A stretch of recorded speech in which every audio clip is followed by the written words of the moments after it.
statistics. Statisticஸ்ல இப்ப நம்ம பார்க்க போற question. From the following data, find out which product is stable in prices. So எந்த ப்ராடக்ட் வந்து ஸ்டேபிளா இருக்கு அப்படின்னு செக் பண்ண சொல்லியிருக்காங்க. ஆனா நமக்கு எந்த மெத்தட் அது மாதிரிலாம் ஒண்ணுமே இங்க கொடுக்கல. ஸோ இந்த மாதிரி எது பெட்டர் அப்படின்னு செக் பண்ண சொன்னாங்கன்னா நம்ம கோஎஃபிஷியன்ட் ஆஃப் வேரியேஷன் கண்டுபிடிக்கணும். கோஎஃபிஷியன்ட் ஆஃப் வேரியேஷனோட ஃபார்முலாவை இங்க எழுதுறேன். Coefficient of variation equal to sigma by x bar into 100. இது வந்து நம்மளோட ஜெனரல் ஃபார்முலா. இதுல எந்த CV வந்து ஹையஸ்டா இருக்கோ அதுதான் ஸ்டேபிள் இன் பிரைசஸ் அப்படின்னு நம்ம சொல்லலாம். பட் இங்க பாருங்க ரெண்டு ப்ராடக்ட் இருக்கா, ரெண்டு ப்ராடக்ட்டை தான் நம்ம கம்பேர் பண்றோம். ஸோ ஃபர்ஸ்ட் ப்ராடக்ட்டை எக்ஸ்ன்னு எடுத்துக்கோங்க, செகண்ட் ப்ராடக்ட்டை ஒய்ன்னு எடுத்துக்கலாம். ஸோ நான் டேபிள் போடும்போது ரெண்டையும் சேர்த்தே எழுதுறேன். இங்க எனக்கு சிக்மாவும் வேணும், எக்ஸ் பாரும் வேணும் ஒவ்வொன்றுக்கும். ஓகே, ஃபர்ஸ்ட் எக்ஸ் வேல்யூ, அடுத்தது ஒய் வேல்யூ போடலாம். எக்ஸ் வேல்யூ வந்து 20, 22, 19, 23 and 16. இது எக்ஸ் வேல்யூ. கொஞ்சம் கேப் விட்டு எழுதுறேன். அடுத்தது ஒய் வேல்யூ. Y வேல்யூக்கு 10, 20, 18, 12 and 15. இது ஒய் வேல்யூ. இப்போ நமக்கு ஃபார்முலா எழுதுனா நமக்கு என்னென்ன வேணும் அப்படின்ற ஒரு ஐடியா கிடைக்கும். சைட்ல ஃபார்முலா எழுத ஆரம்பிச்சிடலாமா? சிக்மாவும் வேணும், எக்ஸ் பாரும் வேணும். சிக்மாக்கான ஃபார்முலா ரெண்டா பிரிச்சுக்கிறேன். ஒன்னு சிக்மா எக்ஸா ஒரு ஃபார்முலாவும், இன்னொன்னு சிக்மா ஒய். சிக்மா எக்ஸுக்கு எனக்கு என்ன வேணும்? இது வெறும் எக்ஸ் தானே கொடுத்துருக்காங்க, ஃப்ரீக்வன்சி இல்லாத வேல்யூஸ் இது. So summation x square by n minus summation x by n whole square.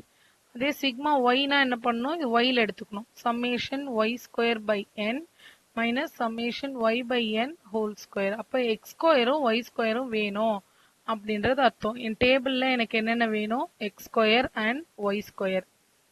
இந்த இடத்துல எக்ஸ் ஸ்கொயர் கண்டுபிடிக்கலாம், ஒய் ஸ்கொயர் கண்டுபிடிச்சிக்கலாம். நெக்ஸ்ட் எனக்கு என்ன வேணும்னு பாருங்க. இது ஓகே, இது முடிச்சுட்டு நம்ம அடுத்ததுக்கு போகலாம். எக்ஸ் ஸ்கொயர்ன்றதோட வேல்யூ 400, 22க்கு 484, 361, 521, 256.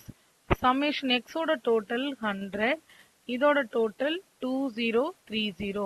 இப்போ இதே மாதிரி ஒய் ஸ்கொயர் 100, 400, 18 ஸ்கொயர் பண்ணும்போது 324, இது 144, 225. இது ரெண்டுத்துக்கும் டோட்டல். இது டோட்டல் 75. இந்த பக்கத்துக்கான டோட்டல் நமக்கு 1193.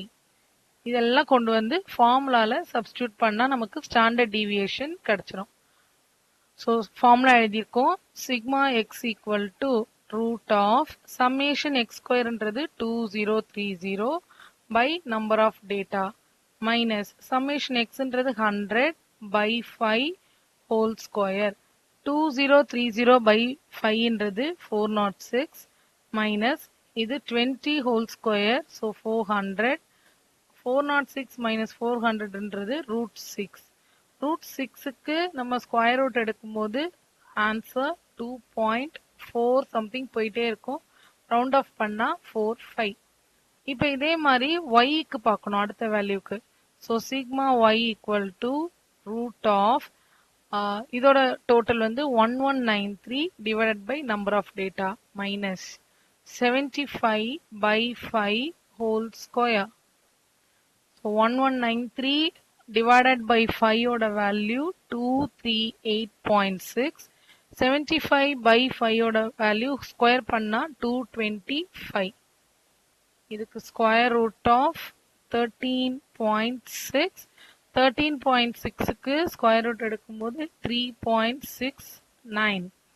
இப்போ நமக்கு இது சிக்மா ஒய். இதுல பார்க்கும் போதே நமக்கு எது அதிகமான வேல்யூன்னு தெரியுது. பட் நம்ம என்ன பண்ணோம்? கோஎஃபிஷியன்ட் ஆஃப் வேரியேஷன் கண்டுபிடிச்சு கம்பேர் பண்ண போறோம். Coefficient of variation for x value இங்க சிக்மா பை எக்ஸ் பார். அப்ப எக்ஸ் பார் கண்டுபிடிக்கணும்.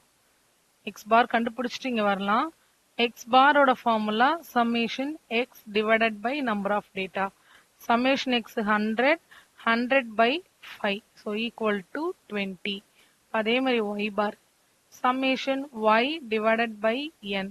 y வந்து 75 5 இப்போ 15 இதை யூஸ் பண்ணி CV கால்குலேட் பண்ண போறோம். So CV equal to CV for x 2.45 divided by x bar 20 into 100. So 2.45 by 20 into 100 என்றது 12.25. இது into 100 12.25%. இங்க வந்து எந்த இது வந்து பிரைஸ் வந்து ஸ்டேபிளா இருக்குன்னா இது சிவின்றது இவ்வளோ பர்சன்டேஜ் வந்திருக்கு. இங்க ஒய்க்கு அதே மாதிரி சிவி எடுங்க. 3.69 by y bar into 100. So into 100%ல வரும் 24.6. இப்போ எந்த பர்சன்டேஜ் நமக்கு அதிகமா இருக்கு? ஒய்யோட பர்சன்டேஜ் தான் அதிகமா இருக்கு. அப்படின்னா ப்ராடக்ட் பி தான் வந்து ஸ்டேபிள் இன் பிரைசஸ்.